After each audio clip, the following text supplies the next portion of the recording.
hate you.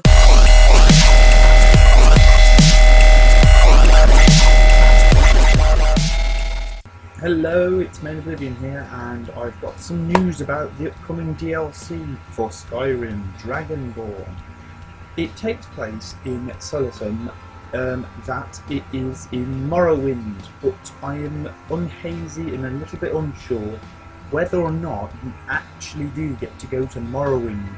There is a description in some of the DLC reviews telling us that it's only taking place in Solasum, which is the Blood Moon expansion pack, which was, for me, it was the worst pack. I didn't like it because it was a very long and dull quest. But there is a problem with that. That is it will be very quick and there will be limited supplies. But I very much doubt it from the trailers I've seen that Skyrim Dragonborn DLC that is coming out for the Xbox 360 only on the 4th of December. It is unclear whether it will even come out on PlayStation, and the reason because of that is because of the original Dawn Guard, Sony and obviously Bethesda are working together to resolve the problem of why it isn't running the performance as well as it should do. It's something to do with the graphics hardware in the PlayStation, but that is the least of my worries because I've had all three consoles, like PC, Xbox 360 and PS3. I would have thought that the PS3 would have been able to obviously use it, but clearly not. So obviously it is unaware that there is no official release date for it because apparently there is something to do with the fact that it won't work properly, or it won't work up to scratch, as Bethesda quotes it. It is not running at the full performance it should do, so we're not going to release it yet. Other than that, there is no specific date to when the PC version's out, but there is a little bit of a problem with that due to the fact that if it was obviously okay to bring out on a Microsoft console, it should be okay to bring out on a Microsoft computer. Obviously, if you think about it, because it's a Microsoft game or blah blah blah. But I'm just thinking it possibly might come out the same day, or might be a bit earlier, because as I said, it's a Microsoft game and it's made by a computer, so you would have thought it would work better on a computer than it would do on a console. But it's all down to what they've done to it. I don't make games, I'm just reviewing what I've seen on the internet. There is quite a considerable amount of new armour in it. The other issues is for people who have downloaded mods like me, like the Morrowind armour, Starchim armour, which is basically ice armour. Starchim stops the body from decomposing and turning into bone meal. So basically what they did on Morrowind was, if you ever played the Blood Moon pack, when you went to the tombs in Solasum, you could specifically mine it and make it into armour, and then have ice swords, ice armour, ice shields, but not ice bows or arrows before you get all technical. It's just the armour and the shields and swords and daggers and axes.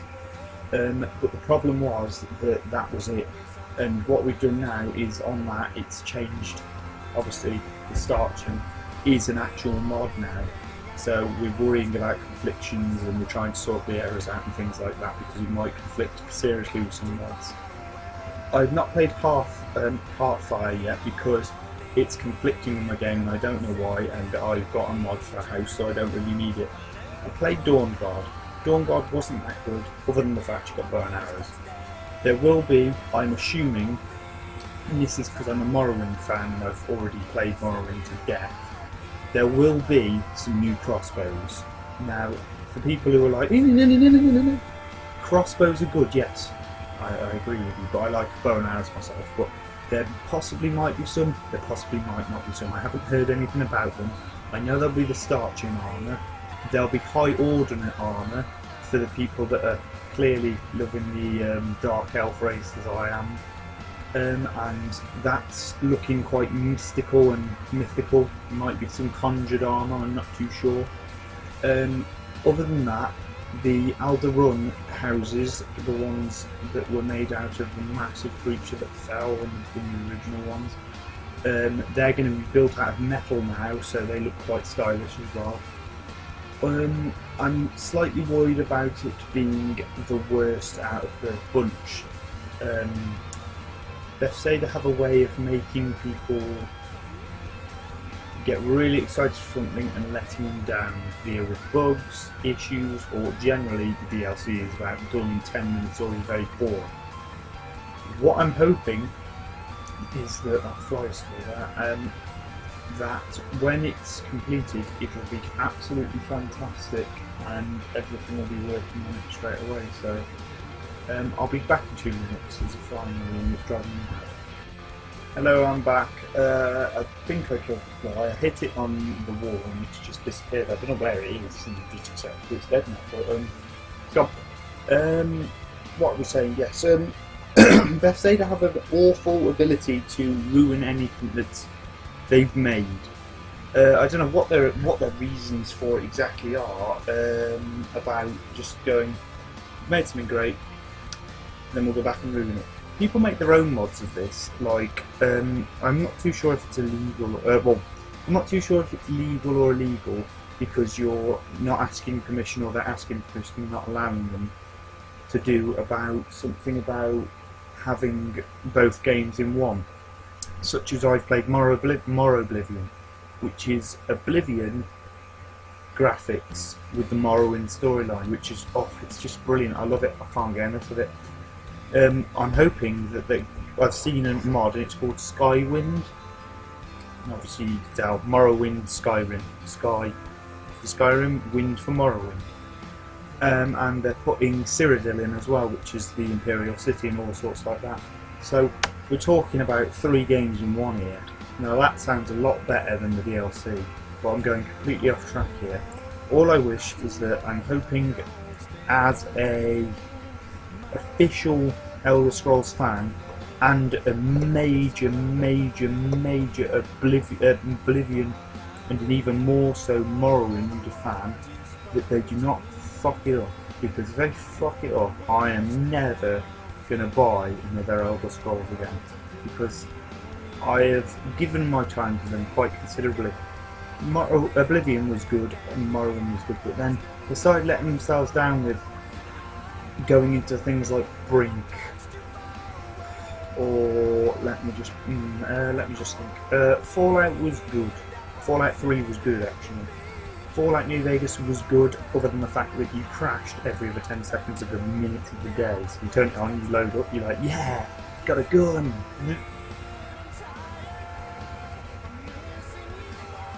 Please switch off your Xbox. Boom. Yeah, I've got a gun. Please switch off your Xbox. It gets a bit annoying after a period of time that happens. Other than that though, they seem to be letting people down considerably in that with their games.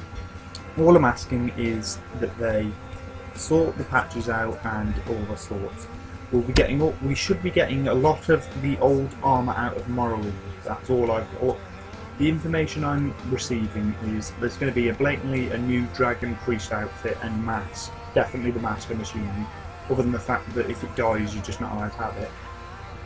There will be new enemies, such as the little miniature people on the pigs. There will be some new monsters that I've never seen before in Morrowind in my life, and there will be some new quest lines, I'm assuming outer quest lines and things like that. New swords, new armours, new spells possibly. That could be a considerable amount of effort because it's Morrowind with the dark and high elves love, so could be a bit of a boost. Backstory, by the way. The backstory, what happened when Skyrim is Skyrim now. The Imperials left Morrowind apparently, so to say, just don't buy my head up if this is wrong. They've left Morrowind and pursued Skyrim due to the fact of the hiking and all sorts, and left it to the Argonians as Red Mountain erupted after the Nevertar disappeared, and I'm not too sure what happened to the god Vivek, but we know Dagoth had died, Vivek, we don't know what happened to Vivek. Alexandria is dead because the Nevertar killed him, and Solsithius is dead anyway because Alexandria killed him in the process because he wasn't a god, he was a mechanical person. But back to the point. So there could be a lot of interest with Vivek, there could be a lot of interest with the so-called Nevatar of Morrowind. He might be still alive, we don't know. And there'll be a Dragonborn and another Dragonborn, because you're not the only Dragonborn. So, good things. I'm going to rate this on about 4 out of, well, let's say 7 out of 10, purely because it could be good and it couldn't be good. I would rate it higher when I've played it, but other than that, I'm not going to rate it any higher because of the fact Bethesda have started ruining things considerably. So this is Mainoblivion. I will give you an update when I know the specific dates for the PS3 and the PC. But for you Xbox users, you'll be able to get it for a certain amount of Microsoft points, I'm assuming 1,600 or something like that, on the 4th of December 2012. So see you all then, like, comment and subscribe and let me know what you think.